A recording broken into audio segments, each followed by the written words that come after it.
De lo bueno, lo maravilloso, lo bonito de cómo fue la crianza de todos los hipotes de mi cantón,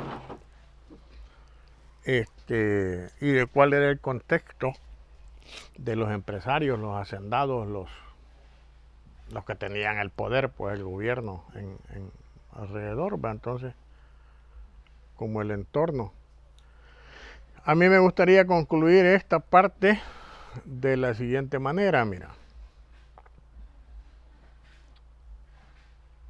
Concluyo de esta manera. El hacendado de esa época, el que era el algodonero, el cañero, el terrateniente, era, me imagino yo que igual o peor era en Tacuba, en lugares más cafetaleras, ¿va? Porque yo siempre he creído, pueda que erróneamente, de que este tipo de zonas, por su geografía, por su tipo de población y cosas de esas, eran otras, no, esas son tuyas, eran condiciones más favorables para el liberalismo, para el acceso a la información, te daba más posibilidades, más oportunidades para ir a la ciudad, para estudiar, para cosas de esa naturaleza. Cosa que yo a esta fecha no estoy seguro que sí la tenían la gente de las zonas cafetaleras. Entonces, ¿cómo era el empresario? Para no ponerme como Marx y todos los que han filosofado en torno a cómo es el rico, el millonario, el dueño del sistema, pues el empresario de esta zona, como en todas partes, era quien decidía quién era el alcalde, quién era... Ellos lo ponían. Ellos se encargaban de operativizar el fraude y todas esas cosas. Eso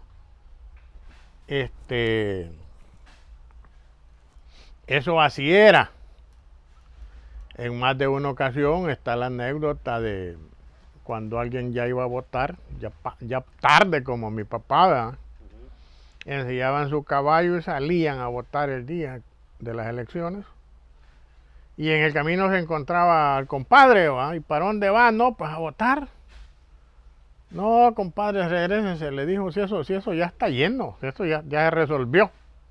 Ganamos. Entonces, No hace falta su voto. eso en materia política, por decirlo de alguna manera. De ahí hay un señor hacendado que yo no estuve en la hacienda, en el llano, allí pero los trabajadores, los jornaleros pasaban por mi casa y le contaban a mi papá, a mi mamá. Entonces iban el lunes todos los campesinos, los jornaleros, a agarrar la tarea, ¿va? Y se las daba el hacendado directamente, o algunos caporales que tenían bien hechos, bien instruidos.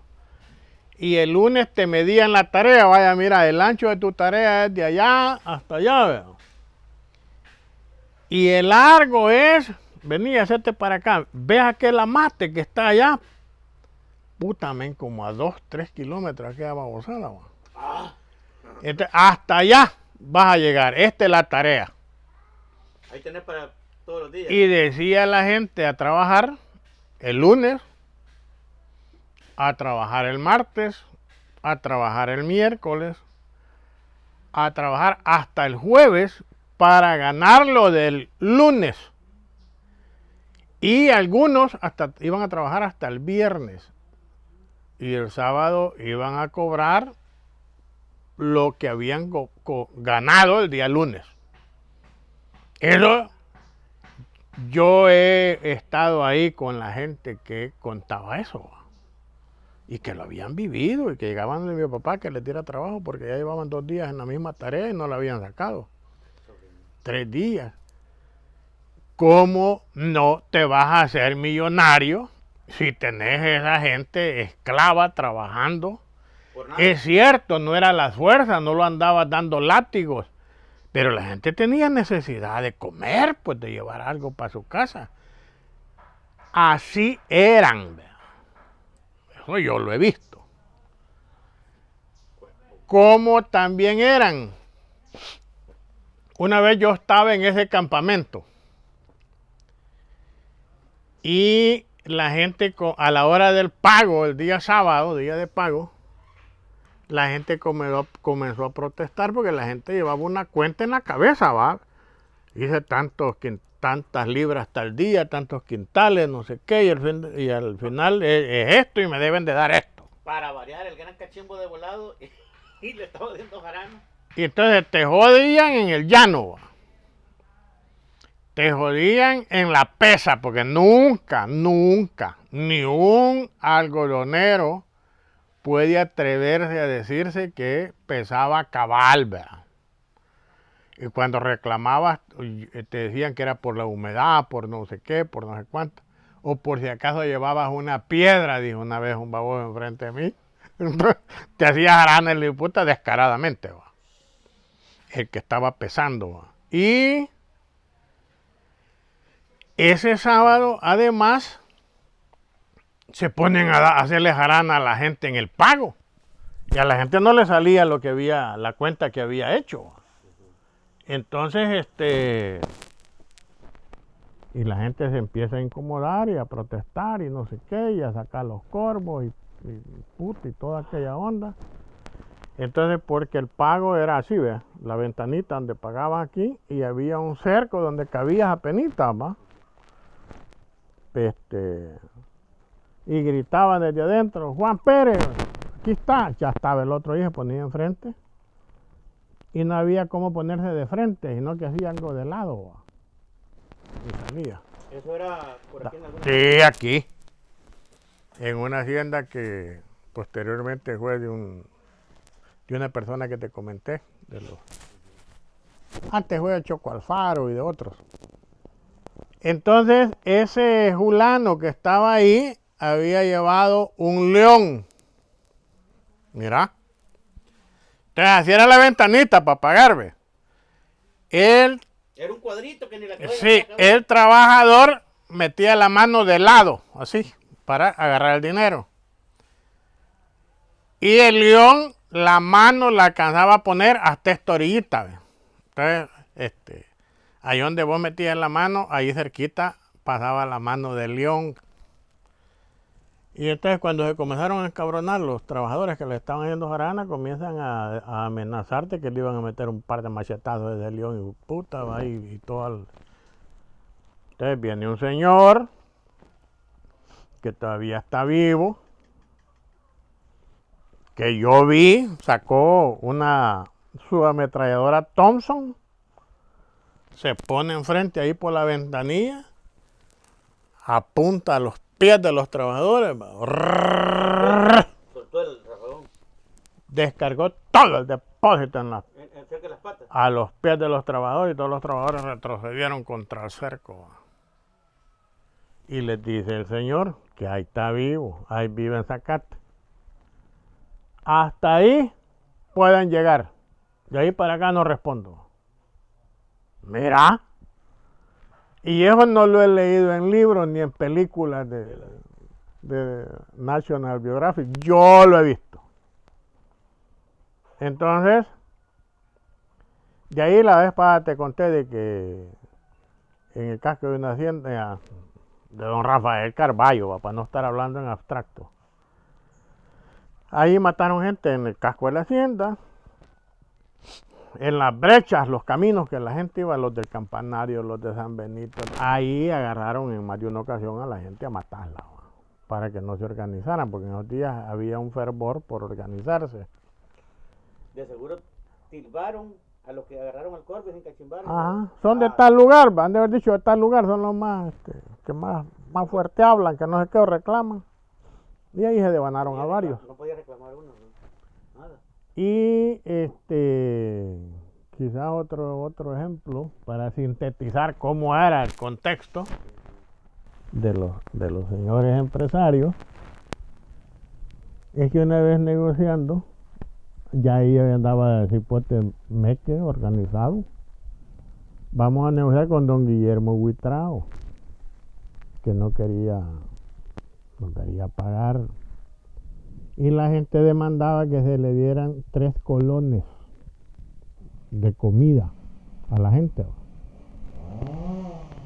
Y entonces don Guillermo alegó de que cómo se le iba a dar tanta comida a una gente, 3 colones.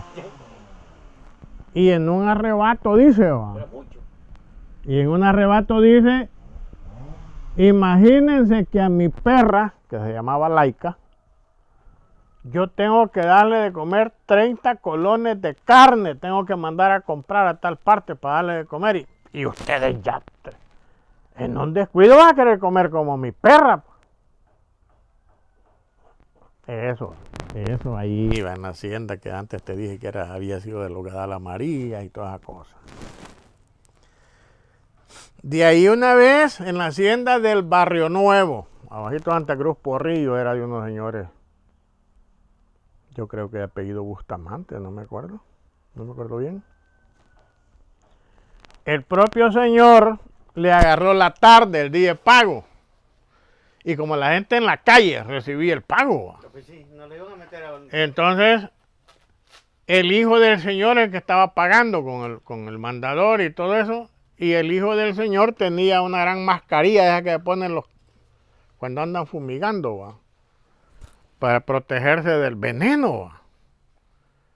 Y yo estaba ahí, ¿va? Bueno, y esta gente, ¿cómo es que?